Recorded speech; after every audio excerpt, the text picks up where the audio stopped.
네, 안녕하세요. 자, 4월 16일에 시행된 제3회 동행모의고사 민사소송법 해설 강의 시작하도록 하겠습니다. 자, 시험 본다고 많은 분들 이제 수고하셨고, 우리 시험이 이제 2개월 남짓 남았습니다. 그래서 많은 분들이 조금 힘드시겠지만, 그래도 정말 중요한 시기이기 때문에 마지막까지 조금만 더 힘을 내셔서 정리를 잘 해주셨으면 고맙겠습니다. 바로 문제 1번부터 보도록 할게요. 자, 문제 1번. 자백 간주와 진술 간주에 관한 다음 설명 중 가장 옳지 않은 것은, 바로 먼저 정답 지문을 보겠습니다. 이제 자백 간주 요건이 구비가 되어서 일단 자백 간주 효과가 발생한 경우에, 비록 그 이후에 기일 통지서가 송달 불능이 되어서 공시 송달로 진행이 되었더라도 이제 이 부분이 옳지 않은 부분이 되겠죠. 이제 이미 발생한 자백 간주의 효과가 상실되느냐? 이미 발생한 자백 간주 효과는 상실되지 않죠. 물론 이제 공시송달로 송달된 경우는 불출석해도 자백 간주가 성립되지 않지만, 자, 그 앞에 그렇죠. 공시송달되기 전에 발생한 자백 간주 효과는 상실되지 않는다는 게 이 판례의 이제 주된 쟁점이 되겠습니다. 자, 다른 이제 지문들도 한번 보도록 할게요. 이제 보기 1번.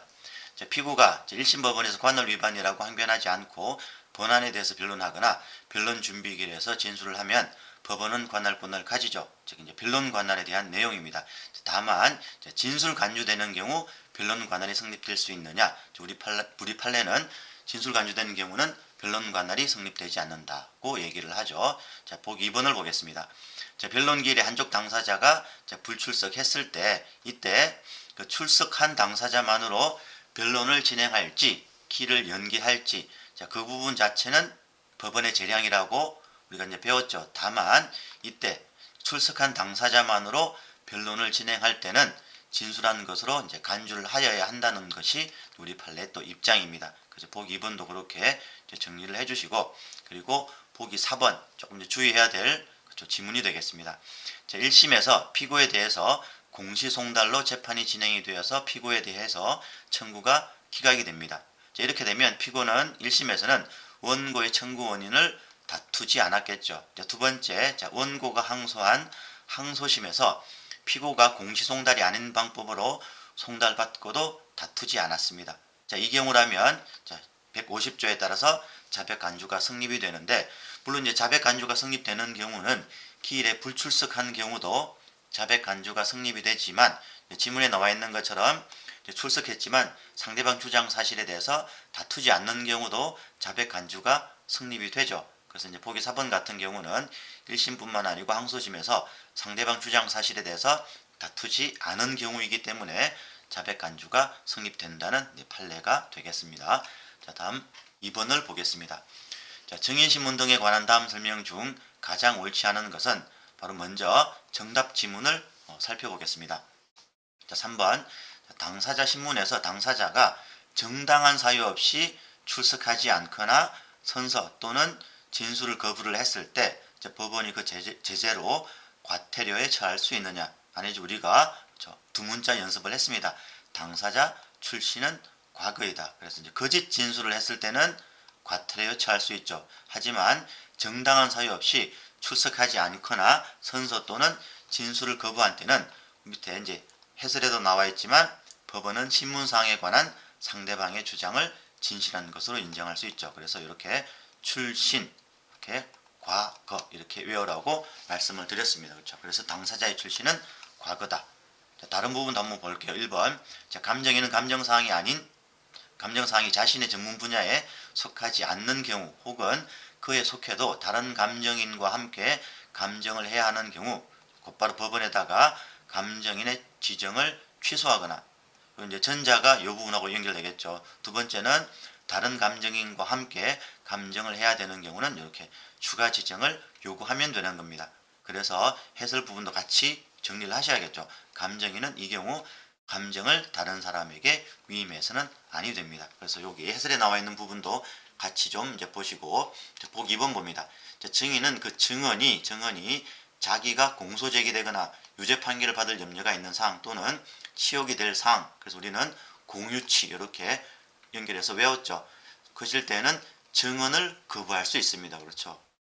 그리고 이때 그 증인이 증언을 거부하지 않는 경우 신문할 때 선서를 지키지 아니할 수 있죠. 어쨌든 이제 두 문자도 기억을 하셔야겠죠. 현선 공유치증, 그렇죠. 현저한 이해관계라면 선서 거부. 여기 지문처럼 공소제기 유죄 취업, 즉 공유치라면 증언 거부, 이렇게 구분하셔서 정리하시면 되겠습니다.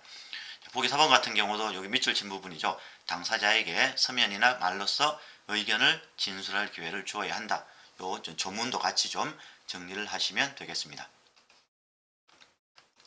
자, 계속해서 문제 3번 보도록 하겠습니다. 자, 소송비용 담보에 관한 다음 설명 중 가장 옳지 않은 것은? 먼저 정답 지문을 보도록 하겠습니다.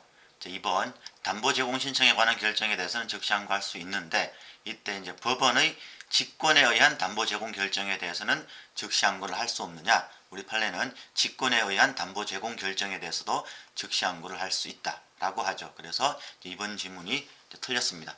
먼저 또 다시 보기 1번 볼게요. 소송비용 담보 제공 신청권은 피고에게만 있죠. 따라서 비록 원고가 피상소인으로 되었다고 해도 원고에게는 신청권이 인정되지 않습니다. 자, 계속해서 보기 3번 볼게요. 자, 담보를 제공하여야 할 기간 이내에 원고가 이 담보를 제공하지 아니하면 법원은 변론 없이 판결로 소를 각하할 수 있습니다. 자, 그래서 원고의 요기 소송비용 담보 제공을 이른바 항변사항인 소송요건이다 라고 한다고 말씀을 드렸죠. 자, 계속해서 보기 4번을 보도록 하겠습니다. 담보 제공자가 그 담보 사유가 소멸되었음을 증명하거나 혹은 담보 취소에 대한 담보 권리자의 동의를 받았음을 증명을 하면서 법원에 그 취소 신청을 하게 되면 법원은 담보 취소 결정을 하는데, 이때 소송비용 담보 취소 결정에 대해서는 즉시 항고를 할 수 있죠. 자, 그래서 우리가 두 문자 따라고 말씀을 드렸죠. 소담, 그렇죠. 이렇게 치저, 기통, 이렇게 이제 기억하라고 말씀을 드렸으니까 이제 그 부분도 같이 좀 기억 정리를 해두시면 되겠습니다. 자, 계속해서 문제 4번 보도록 하겠습니다. 자, 당사자 적격에 관한 다음 설명 중 가장 옳지 않은 것은? 자, 중요한 단어가 나오네요. 이제 정답 지문 1번입니다. 자, 추심 명령이 있게 되면 그 제3채무자에 대한 이행의 소는 추심 채권자만 제기할 수 있고, 누구는 이거 나오죠. 이제 채무자는 피압류 채권에 대해서 이행의 소를 제기할 당사자 적격을 상실하죠. 물론 이 문장도 이제 중요합니다. 자, 두 번째 계속 볼게요. 자, 이때 이제 당사자가 사실심 변론 종결 시까지 이에 관해서 주장하지 않았을 때 상고심에서 이를 새롭게 주장 증명할 수 없느냐? 우리 판례는 이제 당사자 적격처럼 직권조사 사항인 경우는, 원래는 직권조사 사항인 소송요건의 판단 기준시는 사실심 변론 종결 시긴 하죠. 하지만 우리 판례는 직권조사 사항인 소송요건에 대해서는 당사자가 사실심 변론 종결 시까지 주장하지 않았더라도 상고심에서 새롭게 이를 주장 증명할 수도 있고, 혹은 당사자가 주장하지 않았더라도 법원이 직권으로 참작할 수 있다라고 합니다. 그래서 이 부분이 옳지 않은 부분이 되겠습니다. 자, 다음 보기 한 3번 정도 보도록 할게요. 자, 채권자 대위권 얘기가 나오네요. 행사할 당시에 우리 이제 채권자 대위 소송과 관련해서는 기억해야 될 소송법상 두 가지 당사자 적격에 관한 부분이 있죠. 첫 번째는 피보전 채권의 존부. 또 하나가 뭐냐면 이미 그 채무자가 그 권리를 행사하지 않았어야 합니다. 따라서 이미 채무자가 그 권리를 재판상 행사했다면 채권자는 채권자 대위 소송을 제기할 당사자 적격이 없겠죠. 하지만 이제 슬래시 다음 부분 중요하죠. 이때 이제 비법인 사단인 채무자 명의로 제3채무자를 상대로 소를 제기를 했는데, 이때 사원총회 결의 없이 총유재산에 관한 소가 제기되었다는 이유로 각하 판결을 받은 경우는, 그때는 채무자가 스스로 제3채무자에 대해서 권리를 행사한 것으로 보지 않습니다. 따라서 채권자는 채권자 대위 소송을 제기할 수가 있죠. 자, 다음 보기 4번인데, 이제 보기 4번에서는 요 상속재산 관리인이라는 용어를 여러분들은 이제 정리하실 필요가 있겠습니다. 이 상속재산 관리인과 마찬가지로 유언 집행자는 이른바 가름형 소송 담당자에 해당하죠. 이에 반해서 부재자 재산 관리는 법정 대리인에 해당한다는 게 우리 판례 견해입니다. 그래서 그 부분도 같이 좀 정리를 해두시는 게 좋겠습니다. 자, 계속해서 문제 5번. 자, 승계 참가와 소송 인수에 관한 다음 설명 중 가장 옳은 것은 보도록 할게요. 자, 먼저 정답 지문 3번을 보도록 하겠습니다. 자, 3번 지문을 보시면 이제 승계 참가인의 참가 신청이 부적법함에도 불구하고 1심 법원이 승계 참가인, 그래서 이제 이 판례들을 읽으실 때 특히 그쵸, 많은 분들이 81조의 승계 참가하고 82조의 소송 인수를 어려워합니다. 그래서 이제 읽으실 때 특히 이렇게 당사자 기호를 여러분들이 넣어가면서 읽으시면 조금 이해하는 데 도움이 되겠죠. 그래서 보시면 1심 법원이 승계 참가인, 병이라고 생각하시면 되겠죠. 병과 상대방 을 사이의 소송에 대해서만 판결을 합니다. 이때 항소심에서 승계 참가인의 참가 신청이 부적법하다고 밝혀졌을 때 항소심 법원은 탈퇴한 피참가인 누구겠습니까? 애초에 원고 갑이 되겠죠. 갑의 청구에 관해서 심리 판단할 수 있느냐? 아니죠. 여기 보셨던 것처럼 1심 법원은 누구를 당사자로 해서 판결을 선고를 한 겁니까?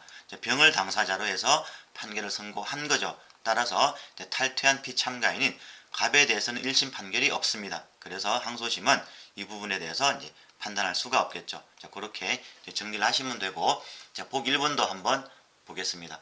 자, 채권 양수인이 소송 계속 중에 승계인이라고 주장을 하면서 참가 신청을 했을 때 채권자로서는 그 지위의 승계가 소송 계속 중에 이루어진 것인지 여부는 요거죠. 채권 양도의 합의가 이루어진 때가 아니고 예설에 나와 있는 것처럼 대항 요건을 갖춘 때를 기준으로 합니다. 자, 그렇게 이제 정리를 하시고, 자, 복 2번 볼게요. 여기 이런 부분입니다. 그렇죠? 자, 소송 목적인 권리를 양도한 원고가 피고의 승낙을 받아서 소송에서 탈퇴를 하고 그 후에 법원이 인수참가인의 청구의 당부에 관해서 심리한 결과 인수참가인의 청구를 기각하거나 혹은 소를 각하는 판결을 선고해서 판결이 확정이 되면, 이렇게 되면 일단은 원고가 제기한 그 최초의 재판상 청구로 인한 시효 중단 효력은 소멸하기는 해요. 그렇죠? 이건 이제 주의를 하셔야 합니다. 자, 그렇지만 다시 그 판결이 확정된 날로부터 6개월 이내에 다시 원고가 소를 제기하면 그 최초에 소를 제기했을 때 시효 중단 효과가 유지가 되는 겁니다. 그렇게 같이 연결을 하셔서 정리를 하시면 될 것 같고, 자, 보기 4번도 보도록 하겠습니다. 자, 원고가 제3자인 원고 승계 참가인의 승계 여부에 대해서 다투지 않으면서 요거죠. 원래 이제 소송 탈퇴를 할 수 있죠. 그런데 소송 탈퇴, 소취하 등을 하지 않거나 이에 대해서 피고의 승낙, 동의를 받지 못해서 이제 이 부분이 중요합니다. 원고가 소송에 계속 남아 있을 때, 이때 그 승계로 인한 청구가 그 중첩된 원고와 승계 참가인은 통상 공동소송인 관계에 있느냐. 과거 판례는 통상 공동소송인 관계에 있다라고 했지만 이제 최근에 이제 전원합의체 판결을 통해서 67조 필수적 공동소송에 관한 규정이 준용된다라고 합니다. 왜냐하면 합일 확정이 필요하기 때문이라고 한다는 근거도 좀 같이 이해를 해주시면 되겠습니다. 자, 그렇게 해서 이렇게 요거는 정리를 하시면 될 것 같고, 자, 계속해서 6번 볼게요. 자, 송달에 관한 다음 설명 중 가장 옳지 않은 것은, 먼저 이제 정답 지문을 좀 보도록 할게요. 자, 교도소에 수감된 사람에게 할 송달은 교도소장에게 하여야 하죠. 따라서 여기 보시면 수감된 당사자에 대한 송달을 교도소장에게 하지 않고 그 수감된 당사자의 종전 주소나 것으로 한 것은 무효입니다. 자, 이제 이 부분과 관련된 사안은 이제 몇 가지가 있는데 수험적으로 대비하는 것은 아주 쉽습니다. 모두 무효라고 생각을 하시면 돼요. 그래서 보시면 법원이 서류를 송달할 당사자가 수감된 사실을 몰랐다. 그래도 무효이고, 또한 수감된 당사자가 송달의 대상인 서류의 내용을 알았다. 그래도 송달은 무효입니다. 그래서 이 부분이 옳지 않은 부분인데 딱 하나만 예외적으로 기억을 하시면 됩니다. 어때요? 이제 재판장의 공시송달로, 그렇죠? 재판장의 명령에 따라서 공시송달로 송달된 경우만 예외적으로 유효죠. 그렇죠? 그래서 이제 모두 무효고, 재판장의 명령으로 공시송달된 경우만 예외적으로 유효다. 이렇게 정리하시면 됩니다. 이제 그렇게 정리하시면 쉬운 부분이 되겠죠. 나머지 좀 보도록 할게요. 자, 1번입니다. 그렇죠. 자, 법인에 대한 송달은 대표자의 주소나 거소, 영업소, 사무소, 요 이제 4개를 묶어서 주소 등이라고 얘기를 하죠. 이때 이제 여기서 말하는 영업소, 사무소하고 보충적 송달 장소인 근무 장소를 구분하셔야겠죠. 따라서 이때 영업소 또는 사무소는 당해 법인의 영업소, 사무소를 얘기를 합니다. 그래서 다음 문장이 중요해요. 그 대표자가 겸임하고 있는 중요한 표현이 나오죠. 별도의 법인격을 가진 다른 법인의 영업소 또는 사무소는 어디에 해당합니까? 대표자의 근무 장소에 해당합니다. 좀 주의를 하셔야겠죠. 그래서 밑줄 친 부분 잘 정리를 하시면 되겠습니다. 자, 보기 2번 볼게요. 자, 근무 장소 얘기를 하는 거죠. 이때 근무 장소는 밑줄 친 부분 중요합니다. 자, 현실의 근무 장소로서 고용계약 등 법률상 행위로 취업하고 있는 어때요? 중요한 표현입니다. 지속적 근무 장소여야 합니다. 자, 그래서 몇 가지 키워드가 나오죠. 뭐 사회이사 자, 이런 이제 문구가 나오면 이때는 이제 근무 장소에 해당하지 않습니다. 그렇죠. 뭐 비상근, 뭐 사회이사 그런 것들 우리가 공부를 했습니다. 자, 다음 보기 3번 보도록 하겠습니다. 중요한 단어가 나오죠. 우체국 창구입니다. 또 중요한 단어가 이제 보충 송달인데 제가 이제 말씀드렸던 것처럼 보충 송달이 가능한 부분은 그렇죠. 원칙적으로 이제 법에서 정한 송달 장소 딱 두 군데죠. 위에서 보셨던 주소 등 아니면 근무 장소에서만 원칙적으로 보충 송달이 가능하죠. 따라서 우체국 창구인 경우는 보충 송달은 허용되지 않습니다. 그래서 우체국 창구에서 그 송달받을 사람의 또 중요한 단어가 나오죠. 그런 보충 송달과 연결되는 단어죠. 동거인에게 소송 서류를 교부하는 것은 비록 그 동거인이 수령을 거부하지 않더라도 부적법한 보충 송달입니다. 물론 만약에 우체국 창구에서 누구를 만나는 거예요? 동거인 즉 수령 대행인이 아니고 송달받을 사람을 만났을 때는 그 송달받을 사람이 수령을 거부하지 않으면 송달할 수 있습니다. 그래서 정리를 하실 때는 우체국 창구에서 송달받을 사람에게 송달을 했는지 우체국 창구에서 수령 대행인인 동거인에게 즉 보충 송달을 했는지 그렇게 이제 두 가지 경우를 나누어서 정리를 하시면 되겠습니다. 자, 다음 계속해서 문제 7번 자, 공유관계 소송에 관한 다음 설명 중 가장 옳지 않은 것은 보도록 하겠습니다. 자, 먼저 정답 지문인 보기 3번 보도록 하겠습니다. 자, 공동상속재산 공유죠. 그렇죠. 이제 공유라면 우리 이제 두 가지로 나눈다고 말씀을 드렸습니다. 이 공유재산이 있는데 이제 전체에 대해서 만약에 소유권 확인 해소를 제기하면 그것은 필수 공동소송이죠. 근데 여기 이제 키워드가 나옵니다. 이제 지분이라는 단어가 나오면 이제 필수 공동소송이 아니고 통상 공동소송이죠. 그래서 공동상속재산의 지분에 관한 지분권 존재 확인을 구하는 소송은 통상 공동소송입니다. 그래서 이 부분이 옳지 않은 부분이 되겠습니다. 자, 나머지 부분도 한번 같이 보도록 하겠습니다. 1번 자, 공유물 분할의 소송 절차 공유물 분할 청구 소송이 되겠죠. 이 소송에서 판결로 끝난 게 아니고 조정이 성립이 됩니다. 예를 때 조정이 성립된 경우는 그와 같은 사정만으로 이 부분이죠. 재판에 의한 공유물 분할의 경우하고 다릅니다. 그렇죠. 그래서 보시면 이 재판에 의한 공유물 분할이라는 게 공유물 분할 판결을 얘기를 해요.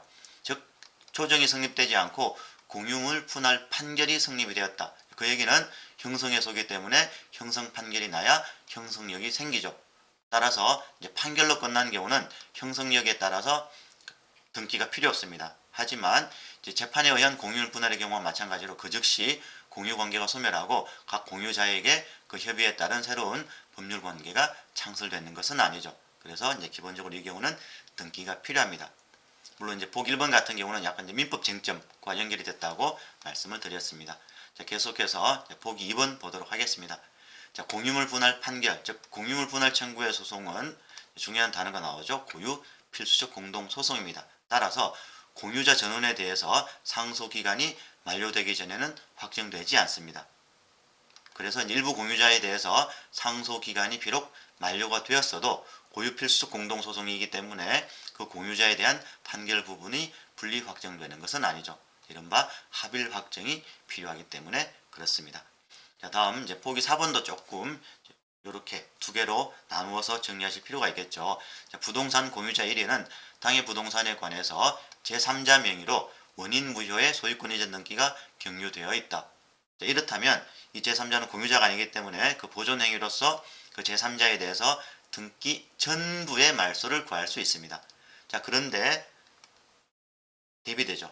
그 제3자가 당해 부동산의 공유자 중에 1인이라면 전부 말소 청구할 수가 없습니다. 자, 이런 경우라면 공유자 1인은 단독 명의로 등기를 격려하고 있는 공유자에 대해서 이 부분이 되겠죠.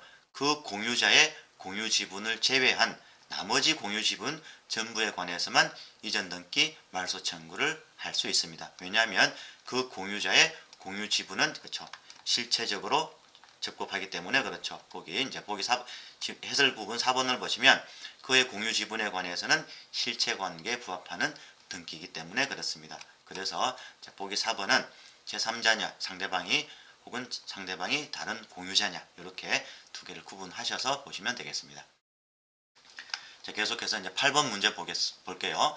자, 변론 기일과 변론 준비 기일에 관한 다음 설명 중 옳은 것은 모두 몇 개인가? 먼저 가를 볼게요. 자, 재판장은 필요하다고 인정하는 경우 법원 사무관 등을 참여시키지 않고, 물론 원칙은 참여를 해야겠죠. 하지만 예외적 이런 경우라면 참여시키지 않고 기일 및 변론 준비 기일 외의 기일을 열 수도 있습니다. 물론 이제 조서는 작성을 해야겠죠.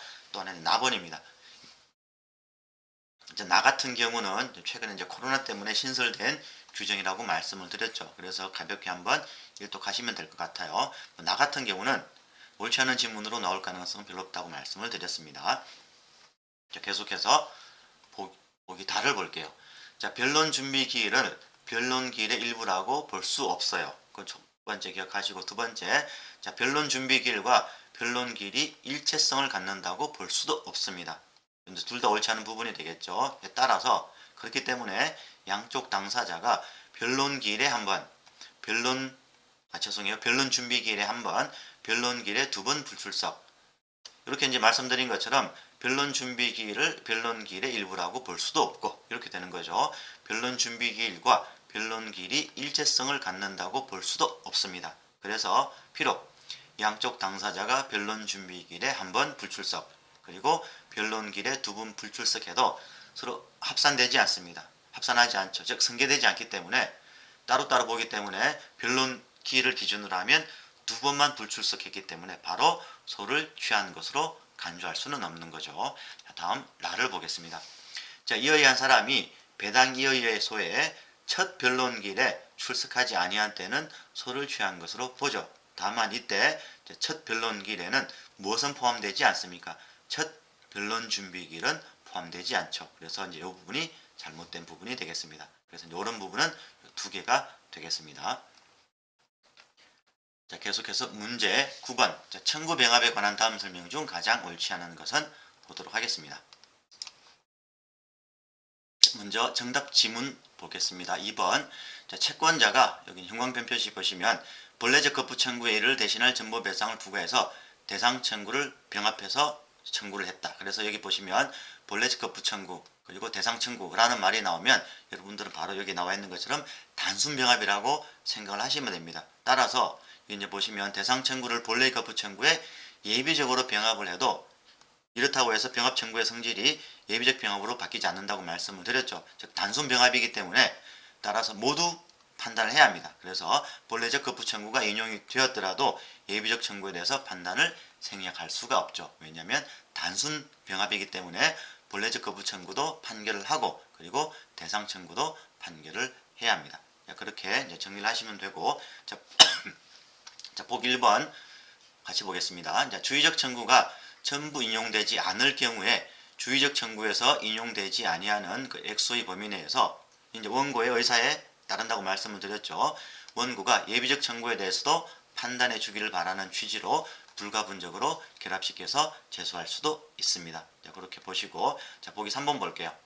자, 1심 법원이 원고의 선택적 청구, 자, 선택적 병합이네요. 이럴 때 선택적 병합임에도 불구하고 하나만을 판단해서 기각하고, 여기 보시면 나머지 청구에 대해서 아무런 판단을 하지 않았다. 여기 이제 나머지 청구에 대해서 판결을 하지 않았다. 이게 재판 누락이냐? 아니라고 말씀을 드렸죠. 판단 누락입니다. 따라서 원고가 이와 같은 위법한 1심 판결, 이러면 이제 위법한 전부 판결이 되겠죠. 항소를 하게 되면 선택적 청구 전부가 항소심으로 2심이 됩니다. 즉 재판 누락이 아니고 판단 누락이기 때문에 그렇죠. 자, 보기 4번 봅니다. 중요한 문구가 나오죠. 실질적으로 선택적 병합 관계에 있습니다. 근데 원고가 심판 순서를 붙이죠. 자, 이런 병합을 우리는 부진적 예비적 병합이라고 얘기를 하죠. 즉 양립 가능함에도 불구하고 심판 순서를 붙입니다. 이렇게 되면 첫 번째는 물론 심판 순서는 원고가 붙인 그 주의적, 예비적, 순위에 따라서 심판하여야 하지만 중요하죠. 항소심 심판 범위는 원래대로 선택적 병합처럼 처리한다고 말씀을 드렸습니다. 따라서 이에 대해서 1심 법원이 주의적 청구는 기각하고 예비적 청구만 인용하는 판결을 선고를 했을 때 피고만 항소를 하면 항소심은 어떤 부분까지 주의적 부분까지 즉 두 청구 모두를 심판 대상으로 삼아서 판단하여야 합니다. 왜냐하면 심판 순서를 붙이지 않았다고 가정을 해보면 즉 선택적 병합 형태로 소를 제기를 했다면 이렇게 주의적 청구를 기각하고 예비적 청구를 인용하는 모습이 나타나지 않겠죠. 하나의 청구가 인용이 되면 나머지 청구는 판단 불효입니다. 어차피 피고만 항소할 수 있죠. 그래서 전부 판결에 대한 전부 상소라고 생각하시고 이 부분은 접근하라고 말씀을 드렸습니다. 그래서 이 부분 좀 몇 번씩 보시고 좀 정리를 잘 해주시면 되겠죠. 자, 계속해서 문제 10번 보도록 하겠습니다. 자, 서정에 관한 다음 설명 중 가장 옳지 않는 것은 이제 복 1번이 이제 정답 지문인데 우리 수업 시간에 말씀을 드렸던 것처럼 2023년도 변호사 시험 기출 지문입니다. 이제 대비를 하셔야겠죠. 좀 잘 보시면 한쪽 당사자가 중요한 표현이 나옵니다. 문서를 제출한 취지가 그 문서가 경광 표시 부분이죠. 위조되었다는 사실을 증명하기 위해서. 따라서 이제 문서 제출자는 문서의 증거를 어떤 절차로 가기를 원했던 겁니까? 위조 여부만 판단하기 때문에 검정이나 혹은 감정 절차로 가기를 원했던 거죠. 자, 그런데 이제 법은 어떻게 처리를 했는지 볼게요. 자, 상대방이 그 서류의 진정 성립을 인정을 했을 때 법원은 그 진정 성립에 다툼이 없다고 판단해서 여기 형광 표시가 나오죠. 그 기재에 의해서 이걸 조금 더 풀었으면 문서에 기재된 내용을 조사를 한 겁니다. 쉽게 말하면 어떤 증거조사 절차로 간 겁니까? 서정 절차로 간 거죠.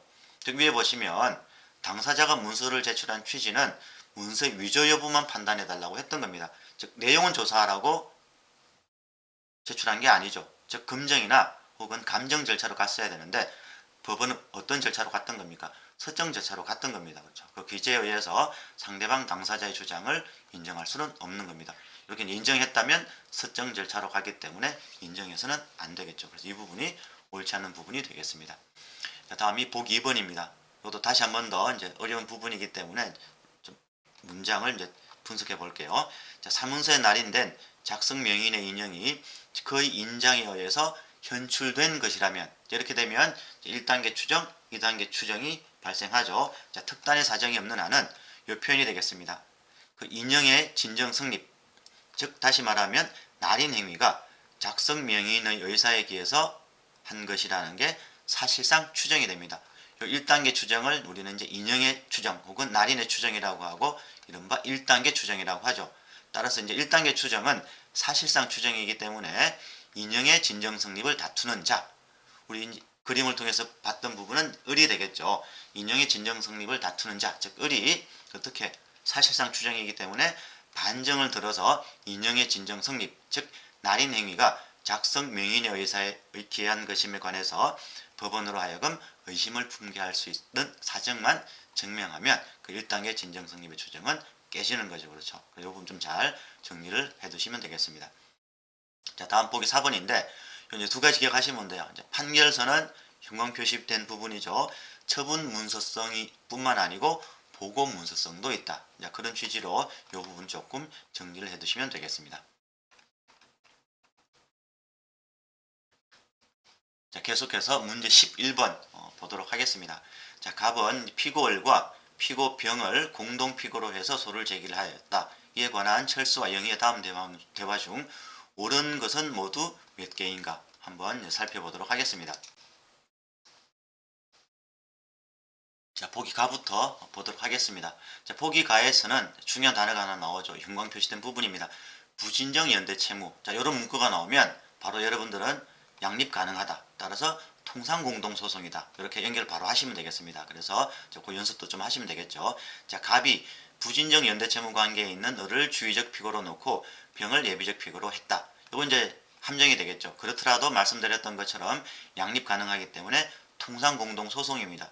따라서 이렇게 전부 판결에 대해서 갑만 항소를 해도 우리 통상 공동 소송은 뭐가 적용되지 않는다 그랬습니까? 상소 불가분의 원칙이 적용되지 않는다고 했죠. 따라서 간만 항소를 하게 되면 을에 대한 청구는 어떻게 항소기간 만료 시에 분리되어서 확정이 됩니다.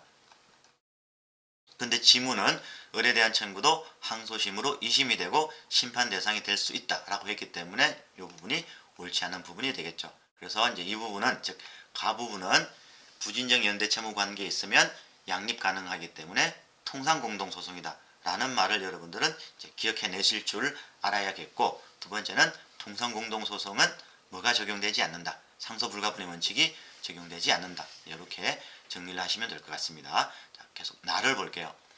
자, 을과 병이 만약에 유사필수적 공동소송 관계에 있다. 자, 유사필수적 공동소송은 고유필수적 공동소송과 다르게 소송 공동이 강제되지 않죠. 따라서 뭐가 가능해요? 일부에 대한 소만 취할 수도 있습니다. 그래서 이제 나는 옳은 지문이 되겠습니다. 자, 계속해서 다를 볼게요. 자, 을과 병이 고유필수적 공동소송 관계에 있다 라고 가정을 하면 이때 소송 대리인 A를 선임한 병이 소장 부본이 송달된 후에 1심 변론 종결 전에 사망하면, 원래 이제 소송 계속 중에 사망하면 절차가 중단이 되지만 뭐가 선임되어 있으면, 누가 선임되어 있으면, 소송 대리인이 선임되어 있으면 절차는 중단되지 않죠. 그래서 고유필수적 공동소송에 있어서는 일부 공동소송인에 대해서 절차의 중단 혹은 중지 사유가 발생하면 중요한 표현이 뭐예요? 모든 공동소송인에 대해서 그 효력이 미칩니다. 따라서 병이 사망 당시에 을에 대한 부분도 어떻게 해요?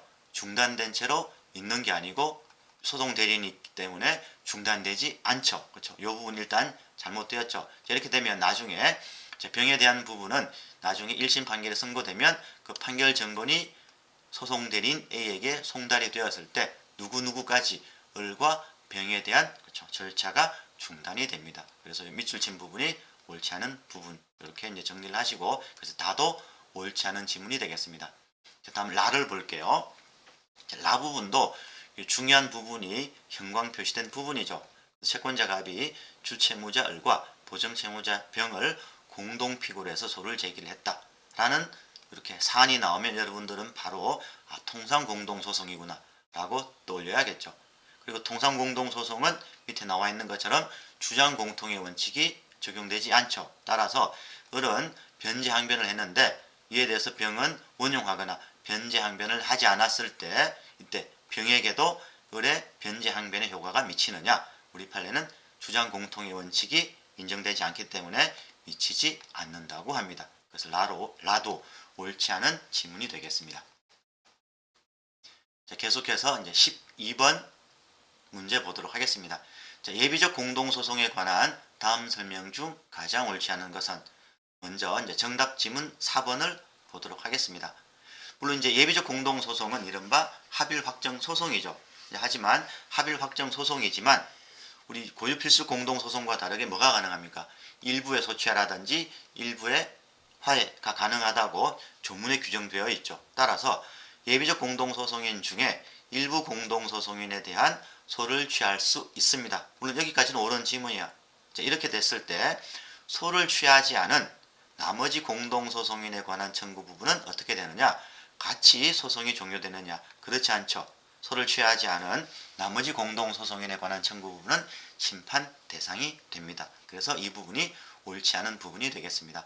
어쨌든 우리 이제 수업 시간에 말씀을 드렸던 것처럼 보기 4번과 보기 3번은 2023년도 변호사 시험 기출 문제이기 때문에, 지문이기 때문에 반드시 정리해 둘 필요가 있다고 말씀을 드렸습니다. 자, 보기 3번은 이제 보기 4번과 같은 얘기가 되겠습니다. 자, 예비적 공동소송에서 일부의 화해가 가능하죠. 자, 그렇기 때문에 화해 권고 결정에 대해서 일부 공동소송인이 이의하지 않으면 일단 원칙적으로는 그 공동소송인에 대한 관계에서는 위 화해 권고 결정이 확정될 수 있습니다. 이 부분과 여러분들은 나중에 비교해서 정리를 해 두실 게, 우리 페이지 317페이지 124번 지문에 독립 당사자 참가 소송에 있어서 화해 권고 결정에 대해서 일부만 이의를 했을 때 그 이의는 나머지 당사자에 대해서도 효력이 미친다고 하는 거죠. 여기 317페이지 124번 지문하고 비교를 하셔서 정리를 해 두시면 되겠습니다. 자, 이제 보기 1번 같은 경우는 예비적 공동소송인도 68조가 준용되죠. 68조라는 게 고유 필수적 공동소송인이 누락이 되었을 때 이제 추가에 관한 규정입니다. 이제 그 내용이 이 부분이기 때문에 나중에 이 부분 정리하실 때는 68조를 다시 한 번 더 천천히 이제 꼼꼼하게 읽고 그렇죠. 정리를 해두시면 되겠습니다. 자, 다음 이제 보기 2번도 한번 볼게요. 자, 예비적 공동소송에서 그 공동소송인 중에 어느 한 사람이 상소를 제기하면 이제 이런 문구가 나오면 여러분들은 전부 판결에 대한 일부 상소라고 생각을 하시면 되겠습니다. 자, 그래서 전부 판결에 대한 일부 상소이지만 우리 다시 정리를 해보면 고유 필수적 공동소송, 예비적 공동소송, 그리고 독립 당사자 참가 소송은 합일 확정 소송이라고 말씀을 드렸습니다. 그래서 합일 확정을 요하는 한에서는 뭐가 배제될 수 있다? 불이익 변경 금지 원칙이 배제될 수 있다. 라는 문장은 꼭 기억하라고 말씀을 드렸습니다. 그래서 그런 취지로 보시면 어느 한 사람이 상소를 제기를 하게 되면 다른 공동소송인에 관한 청구 부분도 확정이 차단이 되고 상소심으로 이심이 됩니다. 즉 합일 확정이 필요하기 때문에 상소 불가분의 원칙이 당연히 적용이 되고 나아가서 합일 확정이 필요하다면 불이익 변경 금지 원칙이 배제될 수 있죠. 그래서 심판 대상도 될 수 있습니다. 따라서 이러한 경우 상소심의 심판 대상은 주의적 예비적 공동소송인 및 상대방 당사자 사이의 결론의 합일 확정 필요성을 고려해서 판단을 하게 되는 겁니다. 그래서 보기 2번도 좀 잘 기억을 해두시면 되겠습니다. 자, 계속해서 문제 13번 변론주의와 성명권에 관한 다음 설명 중 가장 옳지 않은 것은 보도록 하겠습니다. 먼저 정답 지문인 보기 3번 보도록 하겠습니다. 자, 부동산 취업 취득에 있어서 그 점유가 자주 점유인지 여부를 가리는 기준이 되는 중요한 문구죠. 단어죠. 점유의 권한. 자, 점유의 권한은 뭐예요? 주요 사실이 아니고 간접 사실이죠. 그 이제 뒷부분이 옳지 않은 부분이 되겠습니다. 그 아울러서 같이 해설 부분을 보시면 여기 위에서 보셨던 것처럼 취득 시효에 있어서 점유의 권한과 점유의 개시 시기는 뭐예요? 간접 사실입니다. 따라서 법원은 당사자의 주장에 구속되지 않죠. 다르게 판단할 수 있습니다. 자, 아울러서 기억을 하실 게 이제 보기 2번이죠. 자, 권리를 소멸시키는 여기 소멸시효 항변 요 자체는 변론주의가 적용이 돼요. 따라서 변론주의 원칙에 따라서 당사자의 주장이 있어야만 법원이 판단할 수 있죠. 물론 또 하나 이제 같이 이제 비교해서 보실 게 이른바 소멸시효 기간입니다. 어떤 소멸시효 기간이 적용될 거냐? 얘는 우리가 이제 공부를 했던 것처럼 법률상 진술일 뿐이죠. 그래서 변론주의가 적용되지 않습니다. 그래서 소멸시효 항변이냐 아니면 어떤 소멸시효 기간이 적용이 되느냐 두 개를 구분을 하셔서 정리를 하시면 되겠습니다. 자, 계속해서 문제 14번 보도록 하겠습니다. 소송물에 관한 다음 설명 중 가장 옳지 않은 것은 먼저 이제 정답 지문인 보기 4번부터 살펴보겠습니다. 자, 판결이 확정된 채권자가 시효 중단을 위해서 신소를 제기하는 경우 예외적으로 신소 제기가 가능하죠. 이건 잘 보시길 바랍니다.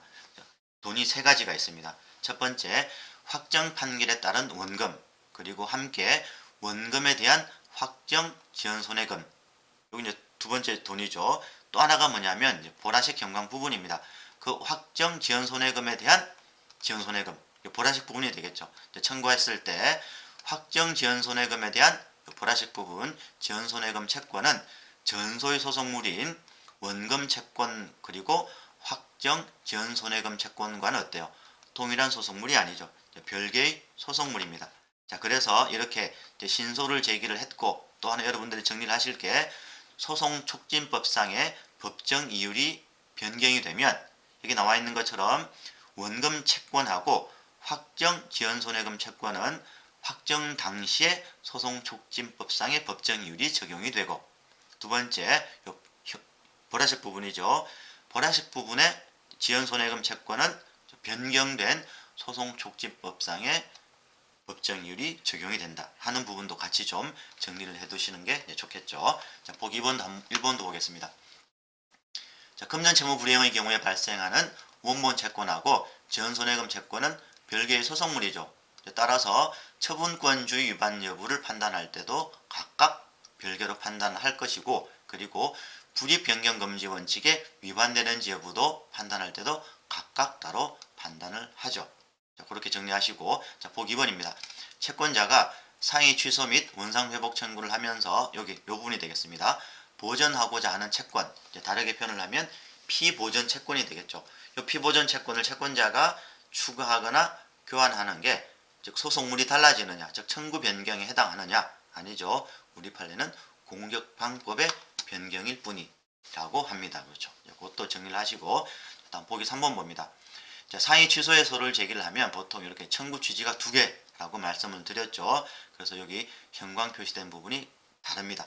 상해 취소해소하고 원상회복 청구에서는 서로 소송물과 쟁점을 달리하는 별개의 소유죠. 따라서 양자가 반드시 동시에 제기되어야 하는 것은 아니고 별개로 제기될 수 있습니다. 자, 두 번째는 여기 상해 취소에서는 이른바 형성해소, 즉 제소기간을 준수를 해야죠. 이때 제소기간 준수 여부는 뭐만 지키면 됩니까? 상해 취소에서만 제소기간을 준수하면 되죠. 자, 그 부분도 좀 같이 정리를 하시면 되겠습니다. 자, 계속해서 문제 15번. 자, 재심에 관한 다음 설명 중 가장 옳지 않은 것은 보도록 하겠습니다. 먼저 정답 지문인 보기 3번부터 볼게요. 자, 재심 사유와 추보안 항소 사유가 동시에 존재하는 경우. 저는 어떤 경우였습니까? 요 경우죠. 처음부터 공시송달로 진행된 경우. 다르게 표현을 한다면 소장 부본부터 공시송달로 소송이 진행된 경우. 이렇게 되면 비록 나중에 판결이 확정이 되어도 그건 피고 잘못이 아니죠. 그래서 피고는 재심해소를 제기할 수도 있겠고 추보안 상소를 제기할 수도 있겠습니다. 자, 이럴 때 추보안 상소 기간이 도과되었을 때 비록 재심 제기 기간이 경과하지 않았다면 재심 해소를 제기할 수 없느냐? 아니죠. 우리 판례는 재심 해소를 제기할 수 있다라고 합니다. 그래서 이 부분이 옳지 않은 부분이 되겠습니다. 자, 다음 보기 2번 한번 보도록 할게요. 재심 사유가 이유 있을 경우 재심법원은 본안 심리를 해야 하고 이 경우에 본안 심리는 재심 이전의 상태로 부활되어서 그것이 속행이 되고 두 번째 그 부활 전에 법관이 만약에 바뀌었다면 그 부활된 소송에서는 당사자는 종전의 변론 결과를 진술하여야 한다. 이른바 직접주의의 예외가 되겠죠. 즉 판사가 바뀌었기 때문에 뭐가 필요합니까? 변론 갱신 절차가 필요하다. 자, 그 부분이 이 부분이 되겠습니다. 자, 다음 보기 4번도 한번 볼게요. 자, 이제 재심법원은 직권으로 당사자가 주장하는 재심 사유 해당 사실의 전부에 관해서 자료를 탐지하여야 한다. 자, 그래서 이제 우리 직권 조사 사항은 엄청 많았죠. 하지만 일반 민사소송에 있어서 직권 탐지 사항이라고 보는 부분은 이 재심 사유밖에 없어요. 자, 그거 하나 첫 번째 이제 정리를 하시고, 자, 두 번째 이럴 때 직권 탐지 사항일 경우에 자백이나 자백 간주의 대상이 되느냐? 아니죠. 직권 탐지 사항이든 혹은 직권 조사 사항이든 자백이나 자백 간주의 대상이 되지 않는다는 게 우리 판례의 입장입니다. 자, 그렇게 정리를 하시면 되겠습니다. 자, 계속해서 문제 16번 보도록 하겠습니다. 자, 상소에 관한 다음 설명 중 가장 옳지 않은 것은 자, 정답 지문인 보기 2번을 보도록 하겠습니다. 자, 보기 2번 같은 경우는 크게 4가지 견해가 있기 때문에 여러분들은 그냥 암기를 하시는 게 좋다고 말씀을 드렸죠. 어떤 상황인지 잘 볼게요. 자, 1심은 소를 각하합니다. 즉 이제 소를 각하한 1심 판결에 대해서 원고만 항소를 했는데 자, 항소심 법원에서 심리를 해봤더니 원고의 청구가 이유가 없어요. 그래서 항소심은 1심 판결을 취소한 다음에 원고의 청구를 기각할 수 있느냐? 자, 그렇지 않다는 게 우리 판례의 입장이죠. 그래서 우리 판례는 여기 보시면 누가 항소인입니까? 원고가 항소인인데 자, 원고 입장에서 보면 소각하 판결하고 청구 기각 판결하고 이제 비교를 했을 때 요 소각하 판결보다는 청구 기각 판결이 항소인인 원고에게 더 불이익하다고 보는 겁니다. 따라서 이렇게 청구를 기각할 수는 없고 항소심은 불이익 변경금지 원칙에 반하지 않기 위해서는 어떻게 한다 그랬습니까? 항소를 기각한다 라고 말씀을 드렸죠. 그래서 만약에 청구 기각 대신 항소 기각이라는 이 단어가 들어왔다면 옳은 지문이 되는 겁니다. 그래서 이 부분은 반드시 암기를 하시면 좋겠습니다. 자, 보기 1번도 조금 어렵기 때문에 볼게요.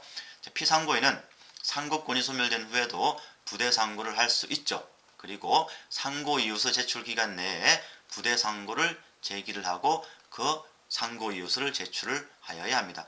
이제 상고이유서라는 게 이제 본상고이유서라고 생각을 하시면 되겠죠. 이럴 때 피상고인이 그 상고이유서 제출 기간 내에 부대상고장은 제출을 했습니다. 자, 그런데 부대상고장에 부대상고 이유가 기재가 되어 있지 않아서 형광표시 부분이 중요하죠. 부대상고이유서를 그 본상고이유서 제출 기간 경과 후에 제출을 했을 때 부대상고를 어떻게 처리를 할 거냐? 부대상고는 기각시킵니다. 물론 만약에 그 본상고이유서 제출 기간이 지나서 부대상고장을 제출했다면 그때는 부대상고를 각하시킵니다. 그래서 본상고이유서 제출 기간 경과 후에 부대상고장이 제출이 되었는지 아니면 부대상고이유서가 제출이 되었는지 이렇게 이제 구분하셔서 보시면 되는데 이건 아주 간단합니다. 우리가 상고이유서를 제출하지 않으면 상고를 기각하잖아요. 그렇게 연결시키면 됩니다. 그렇죠? 그래서 보시면 부대상고이유서를 제출하지 않았다. 뭐가 되는 거예요? 부대상고는 기각하는 겁니다. 자, 그렇게 연결하시면 그닥 어렵지 않다라고 생각이 되겠습니다. 자, 다음 보기 3번을 보도록 하겠습니다. 자, 중요한 단어는 불복신청의 범위죠. 이 불복신청의 범위는 상고장에 있어서도 필요적 기재사항이 아니에요. 따라서 기재하지 않아서 보정을 명했는데 만약에 상고인이 보정명령에 불응했다. 그럼 상고장을 각하할 수 있느냐? 상고장을 각하할 수 없죠. 왜냐하면 필요적 기재사항이 아니기 때문에 그렇습니다. 자, 그 정도 이제 정리를 하시고 보기 4번 같은 경우는 이렇게 하급심은 파기의 이유로 된 잘못된 견해만 피하면 이 문구가 좀 중요한 문구죠. 자, 그렇다면 환송 전의 판결과 같은 결론을 내도 위법이 아니라는 게 우리 판례 입장입니다. 그래서 여기 밑줄 친 부분 위주로 정리를 하시면 되겠습니다. 자, 계속해서 문제 17번 이제 보조 참가에 관한 다음 설명 중 가장 옳지 않은 것은 보도록 하겠습니다. 먼저 보기 3번 즉 정답 지문을 보도록 하겠습니다. 자, 공동소송적 보조 참가인은 상고를 제기하지 않은 채 자, 누가 상고를 제기를 한 거예요? 피참가인이 상고를 제기합니다. 자, 이렇게 되면 어쨌든 공동소송적 보조 참가인도 상고이유서를 제출할 수 있기는 합니다. 근데 이제 중요한 게 이때 상고이유서 제출 기간을 준수했는지 여부는 누구를 기준으로 할 거냐 하는 겁니다. 자, 기본적으로 누가 상고장을 제출을 한 거예요? 피참가인이 상고장을 제출을 한 거죠. 따라서 누구를 기준으로 한다? 피참가인을 기준으로 하는 것입니다. 그래서 여기 이 부분이 옳지 않은 부분. 물론 나중에 이제 비교하실 때 이 사안과 다르게 보조 참가인이 만약에 상고를 제기를 했다면 당연히 그때는 보조 참가인을 기준으로 하겠죠. 그래서 누가 상고를 제기를 했느냐를 가지고 정리를 하시면 될 것 같습니다. 자, 다음 이제 보기 4번인데 보기 4번 같은 경우 제가 이제 수업 시간에 말씀을 드렸던 것처럼 얘도 올해 그쵸 2023년도 변호사 시험의 기출 지문이기 때문에 반드시 기억하시면 되겠습니다. 자, 공동소송적 보조 참가인은 참가할 때의 소송 진행 정도에 따라서 피참가인이 할 수 없는 행위를 할 수 있느냐? 아닙니다. 어쨌든 공동소송적 보조 참가인도 결국은 보조 참가인입니다. 즉 당사자가 아니기 때문에 피참가인이 할 수 없는 행위도 할 수 없습니다. 즉 이러한 측면에 있어서는 무엇과 똑같아요? 누구와 똑같습니까? 통상의 보조 참가인과 똑같죠. 그래서 여기 보기 4번 같은 경우는 잘 좀 정리를 해두시면 되겠습니다. 자, 계속해서 문제 18번 보도록 하겠습니다. 자, 일부 청구에 관한 다음 설명 중 가장 옳지 않은 것은 먼저 이제 정답 지문인 보기 4번을 먼저 보도록 하겠습니다. 자, 가분 채권에 대한 이행 청구서를 제기를 하면서 그것이 나머지 부분을 유부하고 일부만 청구하는 것이라는 취지를 이게 이제 중요한 부분이 되겠죠. 명시하지 않은 경우 이른바 묵시적 일부 청구가 되겠죠. 자, 이런 경우라면 비록 전부 승소 판결을 선고받은 원고이더라도 뭘 할 수 있습니까? 항소를 제기할 수 있죠. 자, 원래는 전부 승소 판결을 선고받은 원고는 나머지 부분에 관해서 청구를 확장하기 위해서 항소를 제기할 수가 없습니다. 즉 항소의 이익이 없죠. 그걸 우리는 형식적 불복설이라고 얘기를 합니다. 그래서 원래는 전부 승소자는 상소할 수 없다. 즉 상소의 이익이 없다라고 하는 게 형식적 불복설이죠. 그 중에 몇 가지 예외가 있는데 그 중에 하나가 예입니다. 그렇죠. 그래서 묵시적 일부 청구를 해서 전부 승소 판결을 받은 원고는 나머지 부분에 대해서 청구 취지를 확장하기 위해서 뭘 할 수 있다? 항소를 할 수 있다. 왜냐하면 이때 만약에 항소를 못하게 한다면 묵시적 일부 청구이기 때문에 어느 부분까지? 잠부 부분까지 기판력이 미치기 때문에 그렇다라고 말씀을 드렸죠. 그 부분의 해설 부분에 있으니까 한번 읽어보시면 되겠습니다.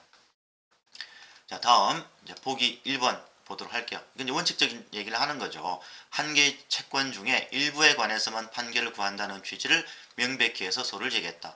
이 경우는 보기 4번과 다르게 일부 청구임을 명시를 했죠. 우리가 이제 소를 제기했을 때 소멸시효 중단의 효과가 미치는 범위는 원칙적으로 소송물인 권리관계에 대해서만 시효 중단 효력이 미친다고 말씀을 드렸죠.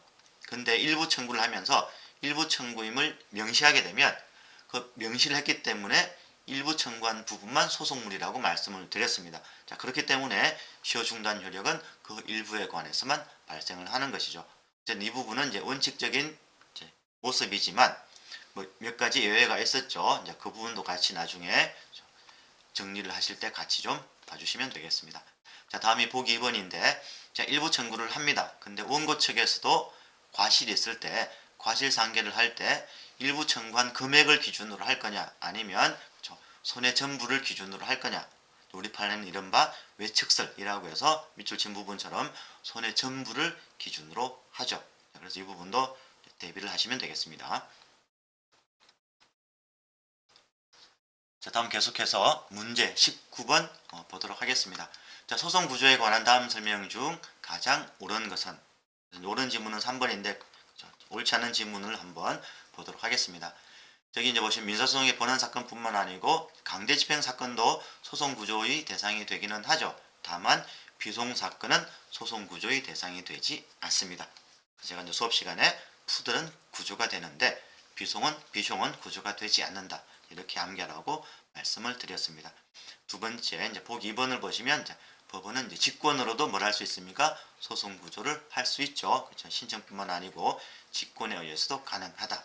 그래서 이 부분이 옳지 않습니다. 다음 보기 4번을 보시면 지방법원 단독 판사에게 본안 소송이 계속되어 있던 중에 원고 채권자가 사물 관할의 변동을 가져오는 청구 변경 신청을 합니다. 원래는 이제 단독 사건이었는데 청구 취지를 확장해서 합의 사건으로 되었다는 거죠. 이럴 때 청구 변경 신청을 하면서 소송 구조 신청을 했을 때 물론 이제 청구 확장을 통해서 합의 사건으로 되었기 때문에 그 단독 판사는 어디로? 지방법원 합의부로 사건을 이송하기는 하여야 합니다. 다만 그 사건을 이송하기 전에 단독 판사가 소송 구조 신청에 대해서 재판을 했을 때 관할 위반이냐? 우리 판에는 관할 위반이 아니라고 하죠. 그래서 이 부분이 옳지 않은 부분이 되겠습니다. 그래서 정답 지문은 3번이죠. 3번이 옳은 지문인데 어쨌든 이제 3번은 옳은 지문인데 다시 한 번 더 여러분들은 주의를 해서 정리하실 필요가 있습니다. 여기 이제 보시면 상대방이 소송 구조 결정에 대해서 불복할 수 있느냐. 딱 한 가지 사유로만 불복할 수 있죠. 어떤 소송 구조 결정에 대해서만 여기 보시면 소송 비용의 담보 면제에 대한 소송 구조 결정에 대해서만 불복할 수 있습니다. 그래서 우리가 수업 시간에 봤던 것처럼 이 부분을 다르게 바꿔서 문제로 출제할 수도 있겠죠. 그래서 이 부분까지 같이 좀 암기를 하시면 되겠습니다. 자, 계속해서 문제 20번 보도록 하겠습니다. 자, 갑은 을을 상대로 소를 제기를 했습니다. 이에 관한 다음 설명 중 가장 옳지 않은 것은? 근데 이 부분은 우리가 이제 수업 시간에도 말씀드렸던 것처럼 1심 사물 관할이 변경이 되었죠. 원래는 2억 원이었지만 이제 최근에 5억 원으로 변경이 되었습니다. 근데 변경된 부분과 관련해서는 아직 문제가 출제되지 않았기 때문에 출제될 가능성이 충분히 있다고 생각을 합니다. 그래서 좀 대비를 하셔야겠죠. 먼저 정답 지문인 보기 1번을 보도록 하겠습니다. 자, 갑은 대여금 원금 4억 9천만 원 그리고 이자 2천만 원의 지급을 구하는 소를 병합해서 이제 단순 병합이 되겠죠. 소를 제기를 합니다. 물론 이제 단순 병합은 원칙적으로 소가를 합산해요. 하지만 이 지문처럼 이자 부분은 부대 청구이기 때문에 소가 산정에 산입하지 않습니다. 그래서 무엇만 기준으로 하는 겁니까? 원금만 기준으로 하는 거죠. 자, 원금만 기준으로 하면 4억 9천만 원이기 때문에 5억은 이하입니다. 그래서 1심은 5억 이하이기 때문에 지방법원 단독 판사 관할이 되겠죠. 그래서 이 부분이 옳지 않은 부분이 되겠습니다. 자, 보기 2번도 한번 볼게요. 자, 갑은 3억 원의 대여금 청구의 소를 제기하고 1심 판결이 선고. 물론 이제 3억 원이기 때문에 1심의 사물 관할은 지방법원 단독 판사입니다. 자, 하지만 항소심은 1심의 사물 관할과 다르게 속가의 기준이 얼마라 그랬습니까? 2억 원이라고 말씀을 드렸죠. 즉 2억 원을 초과하기 때문에 항소심은 고등법원 관할이 되는 것입니다. 조금 주의를 하셔야겠죠. 그 다음 보기 3번을 봅니다. 원고갑이 6억 원 대여금 청구의 소를 제기해요. 얼핏 생각하면 5억 원을 초과하기 때문에 지방법원 합의부 관할이라고 생각을 하시겠지만 중요한 표현이 나와 있죠. 금융기관인 원고라는 표현이 중요합니다. 이른바 그쵸, 몇 가지 예외가 있었죠. 사물관할규칙 2조 각호의 사안이기 때문에 속가에 관계없이 무조건 단독 판사, 그리고 속가에 관계없이 뭐가 가능해요? 비변호사 소송 대리가 가능하죠. 그것까지 아울러서 같이 좀 정리를 해두시면 되겠습니다. 다음 보기 4번을 보도록 하겠습니다. 자, 갑이 이제 1억 원의 대여금 청구의 소를 제기를 하고 1심 판결이 선고된 후에 항소를 합니다. 자, 2억 원 이하이기 때문에 지방법원 항소부가 2심으로 심판하고 있죠. 그래서 이게 중요한 표현은 지금 항소심 계속 중이라는 표현이 중요해요. 이럴 때 이제 을이 속가 6억 원, 즉 합의 사건이 되겠죠. 반소를 제기를 했을 때 지방법원 합의부는 반소에 대해서 그대로 심판할 수 있죠. 왜냐하면 항소심은 전속 관할이기 때문에 그 관할에 영향이 없습니다. 이에 반해서 이 사안과 다르게 지금 보기 4번 같은 경우는 항소심 도중에 합의 사건에 속하는 반소가 제기가 된 경우죠. 하지만 이에 반해서 269조 1항에 따라서 1심 단독 사건 계속 중에 피고가 합의 사건에 속하는 반소를 제기하면 그때는 원칙적으로 그 본소하고 반소 모두를 지방법원 합의부로 이송을 하여야겠죠. 물론 변론 관할이 성립하면 이송하지 않아도 됩니다. 그래서 1심 계속 중이냐 항소심 계속 중이냐 그 부분도 비교를 하셔서 좀 잘 정리를 하시고, 또 하나는 이때 합의 사건에 속하는 반소가 제기된 경우 이송한다고 말씀을 드렸는데 합의 사건인지 여부는 반소 자체의 속가만 기준으로 한다고 말씀을 드렸죠. 그 부분도 좀 같이 정리를 해두시면 되겠습니다. 자, 계속해서 문제 21번 보도록 하겠습니다. 자, 재판상 화해에 관한 다음 설명 중 가장 옳지 않은 것은? 자, 정답 지문인 보기 4번을 먼저 보도록 하겠습니다. 자, 첫 번째 줄에 형광 표시된 부분이 중요한 소가 되겠죠. 추주총회 결의 부존재 확인의 소, 추주총회 결의 무효 확인의 소는 비록 확인의 소이지만 청구 인용 판결인 경우 뭐가 있다라고 말씀을 드렸습니까? 대세효가 있다라고 말씀을 드렸죠. 따라서 당사자가 아닌 다른 주주들에 대해서도 그 판결의 효력이 미칠 수 있다라고 말씀을 드렸습니다. 자, 그렇기 때문에 그 부존재 무효를 확인하는 내용의 청구 인락, 화해가 성립되어서 화해 조서가 작성이 된다든지 혹은 인락 조서가 작성이 되어도 그 조서는 효력이 없다라고 말씀을 드렸죠. 그렇게 정리를 하시고, 보기 1번 한번 보도록 하겠습니다. 우리 이제 재판상 화해는 우리 판례가 소송행위라고 봄에도 불구하고 어떤 조건은 붙일 수 있다라고 말씀을 드렸습니까? 실효 조건, 즉 해제 조건은 붙일 수 있다라고 말씀을 드렸죠. 그래서 해제 조건부 화해, 즉 실효 조건부 화해가 가능하다고 말씀을 드렸고, 이때 실효 조건이 성취가 되면 그 화해는 효력을 잃겠죠. 그렇기 때문에 화해가 성립되기 전에 법률 관계를 다시 주장할 수도 있는 것입니다. 자, 그 정도 이제 보시고, 자, 보기 2번 같은 경우는 여기 밑줄 친 부분, 그렇죠. 앞부분까지는 이제 변호사 시험의 기출 문제로 출제가 되었죠. 아울러서 여러분들은 여기 밑줄 친 부분, 즉 이 결정에 대해서는 불복할 수 없다라는 부분도 좀 같이 정리를 해두시면 되겠습니다. 자, 다음 보실 게 보기 3번입니다.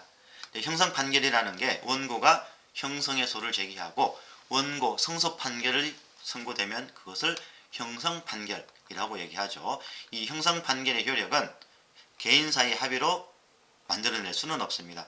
다시 말하면 법원에서 원고 성소 판결을 선고하고 그게 확정이 되어야 비로소 형성 판결의 효력인 형성력이 만들어지죠. 자, 그렇기 때문에 형성소송의 판결과 같은 내용으로 비록 재판상 화해를 해도 그 판결을 받은 것과 같은 효력은 생기지 않습니다. 이것도 이제 최신 판례이기 때문에 좀 잘 정리를 해 두시면 되겠습니다. 자, 계속해서 문제 22번 보도록 할게요. 제소금지에 관한 다음 설명 중 가장 옳지 않은 것은, 자, 보기 2번부터 먼저 봅니다. 제소금지가 적용되기 위해서는 전소와 후소의 소속물이 동일해야 하죠. 이게 이제 원칙이긴 합니다. 다만 여러분들이 이제 주의하실 게 요 문구가 되겠습니다. 자, 후소가 전소의 소속물을 선결적 법률 관계로 하는 경우라면 물론 소속물은 다르죠. 자, 그럼에도 불구하고 우리 판례는 제소금지 원칙이 적용된다라고 합니다. 그렇죠? 그래서 여기 밑줄 친 부분이 옳지 않은 부분이 되겠습니다. 자, 보기 1번 같은 경우는 이제 보조 참가인은 포함되지 않는다는 부분 좀 정리를 하시면 될 것 같고, 자, 보기 3번으로 갑니다. 자, 중요한 단어가 상계항변입니다. 그렇죠? 자, 상계항변은 다시 정리를 해서 말씀을 드리면, 상계항변은 소속물이 아니기 때문에 중복된 소재기 금지 제도가 적용되지 않아요. 두 번째, 상계항변은 소속물이 아니기 때문에 이 지문처럼 제소금지 원칙이 적용되지 않습니다. 다만 예외적으로 상계항변은 소속물이 아님에도 불구하고 기판력은 미친다.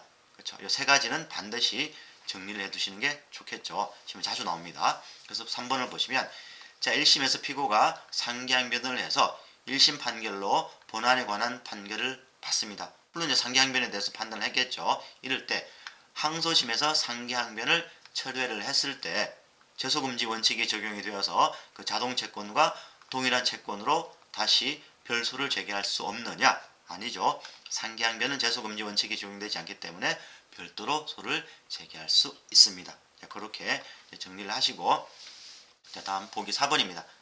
이게 이제 작년에 우리 시험에 출제가 되었죠. 정리하실 필요가 있습니다. 자, 본안에 대한 종국 판결이 있은 뒤에 물론 이제 소를 취하하면 제소금지 원칙이 적용이 되는데 요 사안은 소취하 사안은 아니에요. 자, 보시면 원고는 소를 취하를 하고 피고는 이에 동의한다는 내용의 화해 권고 결정이 확정이 됩니다. 자, 첫 번째 쟁점은 이렇게 되면 소가 취하된 것으로, 소취하 합의가 있는 것으로 보죠. 그게 첫 번째 쟁점입니다. 두 번째, 이럴 때, 자, 소취하 합의가 있는 경우도 소를 취한 경우와 마찬가지로 제소금지 원칙이 적용이 되느냐? 우리 판례는 마찬가지로 제소금지 원칙이 적용된다라고 합니다. 그래서 이 부분, 여기 이제 밑줄 친 부분, 이 부분은 이제 소취하 합의에 해당한다 하는 부분도 같이 좀 정리를 해두시는 게 좋겠습니다.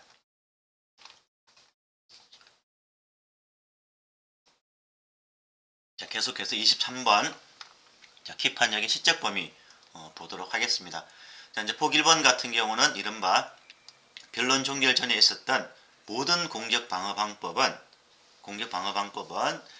그 패소 당사자가 알았든 몰랐든 모두 실권된다 라고 하는 법리가 적용된 부분이 보기 1번입니다. 그래서 보시면, 자, 가별과 토지거래 허가 구역 내 토지를 매수하는 계약을 체결을 하고 이를 상대로 매매를 원인으로 하는 소유권 이전 등기 청구에 소를 제기를 해서 청구기각 판결이 확정이 됩니다. 자, 기판력이 발생했죠. 자, 그런데 여기 밑줄 친 부분을 보시면, 자, 변론 종결 전에 위 토지가 토지거래 허가 구역에서 해제가 되었음에도 갑이 이를 알지 못해서 주장하지 못했다라고 얘기를 하면서 다시 그 해제 사실을 주장을 하면서 전소하고 똑같은 후소를 제기를 했을 때 그 전소 확정 판결의 기판력에 반하지 않느냐? 우리 판례는 실권된다고 보죠. 그래서 기판력에 반합니다. 자, 그렇게 정리를 하시면 될 것 같고, 다음 보기 3번 정도 보도록 하겠습니다. 자, 중요한 단어는 한정승인이죠. 자, 채무자가 한정승인을 했지만 전소에서 채권자가 제기한 소송에 사실심 변론 종결 시까지 이를 주장하지 않았습니다. 따라서 유보 없는 판결이 선고가 된 거죠. 자, 뒤늦게 채무자가 한정승인 사실을 주장을 하면서 청구에 관한 이의예소를 제기할 수 있느냐, 즉 청구 이의예소를 제기할 수 있느냐, 우리 판례는 청구 이의예소를 제기할 수 있다라고 합니다. 이른바 한정승인은 실권되지 않는다는 거죠. 요 이제 비교하실 게 상속포기죠. 상속포기는 실권됩니다. 따라서 만약에 이게 한정승인이 아니고 상속포기라면 옳지 않은 지문이 되는 거죠. 그래서 상속포기 사실을 내세워서 청구에 관한 이의예소를 제기할 수 없습니다. 그래서 한정승인이냐 상속포기냐 두 개를 비교를 하셔서 정리를 하시면 되겠습니다. 자, 보기 4번 같은 경우는 이제 상계항변이죠.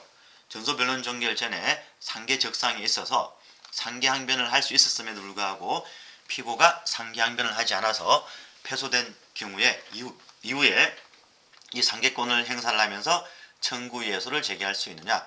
우리 판례는 가능하다라고 봅니다. 그렇죠? 이른바 상계권 비실권설이에요. 근데 이에 반해서 일부 견해는 전소에서 상계적상이 있었다는 사실을 알지 못하는 경우만 실권되지 않는다라고 하는 견해가 있지만 우리 판례는 무조건 실권되지 않는다라고 봅니다. 그래서 그 부분까지 좀 같이 정리를 해두시면 좋겠습니다. 자, 계속해서 문제 24번 보도록 하겠습니다. 자, 토지 관할이 되겠죠. 이제 보통 재판적과 특별 재판적에 관한 다음 설명 중 가장 옳지 않은 것은? 먼저 정답 지문 보도록 하겠습니다. 자, 원고가 피고를 상대로 엄 청구에 소를 제기를 합니다. 이럴 때 그 엄에 표시된 지급지뿐만 아니고 채권자의 주소지도 의무이행지가 되느냐? 우리 판례는 엄에 표시된 지급지만 의무이행지고 채권자의 주소지는 의무이행지가 아니라고 보죠. 따라서 특별재판적은 지급지만 가질 수 있고 채권자의 주소지는 특별재판적이 인정되지 않는다라고 합니다. 그렇게 정리를 하시고 그 다음 이제 보기 2번. 물론 이제 보기 2번은 보기 3번과 연결되는 얘기긴 하죠. 재산권에 관한 소를 제기를 할 때 그 소지 또는 의무이행지 법원에 제기할 수 있습니다. 이때 이제 다시 말씀을 드리면 의무이행지는 원래 이제 원칙은 당사자의 의사가 중요합니다. 그렇죠. 그리고 뭐 법에 규정이 있으면 그게 따르는 것이고, 자, 그것 가지고도 판단할 수 없을 때 그때 채권자 주소지가 된다고 말씀을 드렸죠. 제일 중요한 건 뭡니까? 당사자의 의사라든지 채무의 성질이 중요하다고 말씀을 드렸죠. 그래서 채권자가 이제 수익자를 상대로 상해 취소 해소를 제기해요. 그러면서 소유권 이전 등기 말소 청구를 합니다. 이럴 때 소유권 이전 등기 말소 청구의 의무이행지는 말소 등기 의무의 이행지는 등기관서 소재지죠. 이른바 이제 성질상 이런 표현을 씁니다. 따라서 성질상 그 의무이행지는 등기관서 소재지기 때문에 뭔 따질 필요가 없는 겁니까? 채권자의 주소지는 따질 필요가 없는 거죠. 따라서 채권자 즉 원고의 주소지는 의무이행지가 아닌 것입니다. 다음이 보기 4번인데 자, 보기 4번 같은 경우는 수업 시간에 말씀드렸던 것처럼 변호사 시험, 모의 시험에 출제된 조문이에요. 그래서 여기 형광 표시된 부분 피상속인이라는 부분을 기억을 해두시면 되겠습니다. 그래서 만약 이 부분이 상속인으로 이제 바뀌게 되면 옳지 않은 지문이 되는 거죠. 이 부분 그렇게 정리를 하시면 되겠습니다. 자, 계속해서 마지막 문제인 25번 보도록 하겠습니다. 자, 변론과 기일에 관한 다음 설명 중 가장 옳지 않은 것은? 자, 정답 지문인 보기 4번을 먼저 보도록 하겠습니다. 자, 중요한 재판이 두 개가 나오죠. 변론 재개 결정하고 기일 지정 명령은 여기 나와 있는 것처럼 중간적 재판입니다.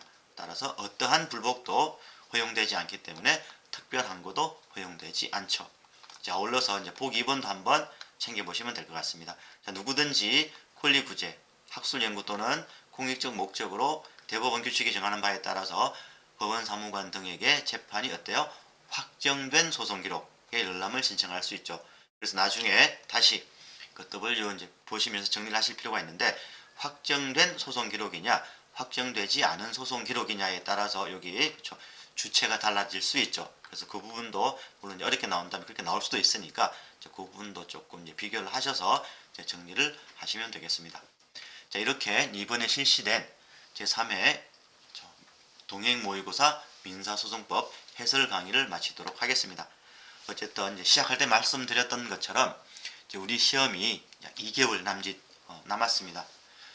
결코 짧은 이제 기간이 아니에요. 그렇죠. 그래서 여러분들이 이 남은 약 2개월 남짓한 기간 동안을 어떻게 이제 보내느냐에 따라서 당연히 그렇죠. 여러분의 나중에 시험 결과가 달라질 수 있습니다. 조금만 더 힘을 내셔서 꼭 좋은 결과가 있었으면 좋겠습니다. 자, 이렇게 해설 강의 마치도록 하겠습니다. 네, 수고하셨습니다.